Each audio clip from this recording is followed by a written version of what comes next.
1989 সালে মুক্তিপ্রাপ্ত ফয়সল নিবেদিত রাজু সিরাজের কাহিনী ও সংলাপে আজিমের চিত্রনাট্য ও পরিচালনায় সাদা কালো বাংলা ভাষার বাংলাদেশের চলচ্চিত্র দেবর ভাবি। এতে প্রধান সহকারী পরিচালক গোলাম রসুল এবং সহকারী পরিচালক ছিলেন সোলাইমান ও মোমেন। এছাড়া বিশেষ দৃশ্য পরিচালনায় জেমস। চলচ্চিত্র নির্মাণ করতে যেয়ে পরিচালক আজিম যাঁদের প্রতি কৃতজ্ঞতা স্বীকার করেছেন তাঁরা হলেন নুরুল আহসান, মরহুম রবিউল, সুজাতা ও দেলোয়ার জাহান ঝুন্টু। বাংলাদেশ চলচ্চিত্র উন্নয়ন সংস্থায় গৃহীত, মুদ্রিত ও পরিস্ফুটিত এসএ ফিল্মসের প্রযোজনা ও পরিবেশনায় দেবর ভাবি চলচ্চিত্রে রাজ্জাক, শর্বিনী, আনোয়ার হোসেন, ববিতা, খলিল, বাবর, নারায়ণ চক্রবর্তী, প্রবীর মিত্র, সুলতান দোসানি, সাইফুদ্দিন, রানী সরকার, মায়া হাজারিকা, আনি, সিতারা বেগম, রানু আফগানি, আরমান, হাসমত সহ আরও অনেকে অভিনয় করেছেন। এই চলচ্চিত্রে বিশেষ আমন্ত্রিত শিল্পী হলেন জসিম।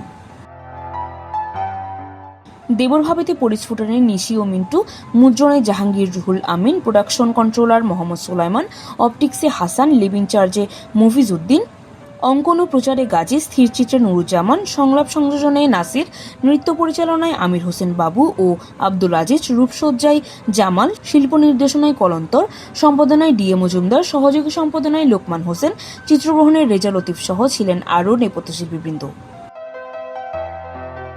দেবর ভাবি চলচ্চিত্রে কণ্ঠশিল্পীদের মধ্যে ছিলেন রুনা লায়লা, সাবিনা ইয়াসমিন, খুরশিদ আলম ও ইন্দ্রমোহন রাজবংশী।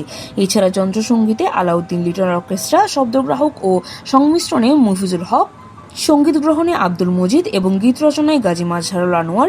এছাড়া দেবর ভাবিতে সঙ্গীত পরিচালনায় ছিলেন সত্য সাহা।